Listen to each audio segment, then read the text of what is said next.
বিতর্কিত মন্তব্যের জন্য আবারও খবরের শিরোনামে এলেন মার্কিন ধনকুবের ও স্পেস এক্সের সিইও ইলন মাস্ক। তিনি সম্প্রতি যুক্তরাষ্ট্রের পরিবহন মন্ত্রী ও নাসার অন্তর্বর্তী প্রশাসক শন ডাফিকে নিয়ে এক বিদ্বেষমূলক মন্তব্য করেছেন।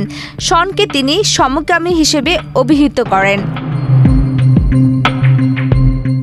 ঘটনার সূত্রপাত গত সোমবার থেকে।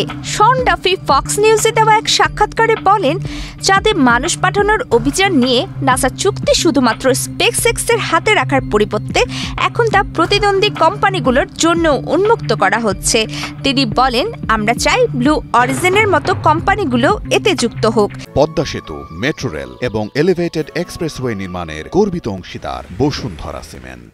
স্পেস এক্সের সময়সূচি পিছিয়ে পড়ছে, আর আমরা এক কোম্পানির জন্য অপেক্ষা করব না। এই ঘটনায় বিরক্ত হয়ে ইলন মাস্ক সামাজিক যোগাযোগ মাধ্যম এক্সে ডাফিকে উদ্দেশ্য করে লেখেন, আমার একটা প্রশ্ন আছে। এর সঙ্গে তিনি 2012 সালের উগান্ডার এক ভাইরাল টিভি ভিডিও যোগ করেন। সেই ভিডিওতে এক সঞ্চালক ট্রান্স অধিকার কর্মী পেপে জুলিয়ান অনজিয়ামাকে প্রশ্ন করেছিলেন, তুমি কেন সমকামী? 1999 সালে র্যাচেল ক্যাম্পসকে বিয়ে করেন শন ডাফি। তারা রিয়েল ওয়ার্ল্ড বোস্টন নামের একটি রিয়েলিটি শোতে একে অপরের সঙ্গে পরিচিত হন। মাস্কের এই মন্তব্যকে অনেকে শিশুসুলভ ও বিদ্বেষমূলক বলে আখ্যা দিয়েছেন। তার বিরুদ্ধে আগেও লিঙ্গ বৈষম্যমূলক ও ইহুদি বিরোধী মন্তব্যের অভিযোগ উঠেছে।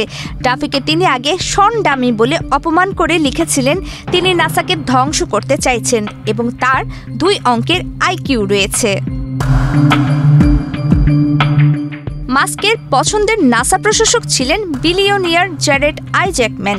তবে ট্রাম্প প্রশাসন চলতি বছরের শুরুর দিকে তাকে সেই পদে মনোনয়ন থেকে বাদ দেয়, যখন মাস্কের সঙ্গে প্রেসিডেন্ট ট্রাম্পের দ্বন্দ্ব প্রকাশ্যে আসে।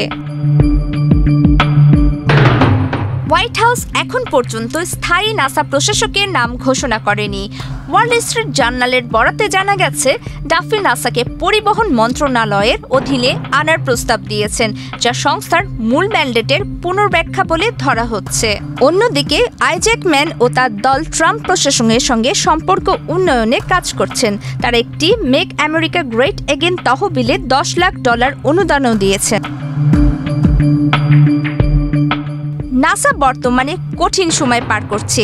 ট্রাম্পের দ্বিতীয় মেয়াদের শুরু থেকেই সংস্থাটির বাজেট ও কর্মী সংখ্যা কমানোর প্রস্তাব এসেছে। সম্প্রতি জেট প্রোপালশন ল্যাব থেকে 550 জন কর্মী ছাঁটাই করা হয়েছে, যা পুরো কর্মী সংখ্যার প্রায় 10%।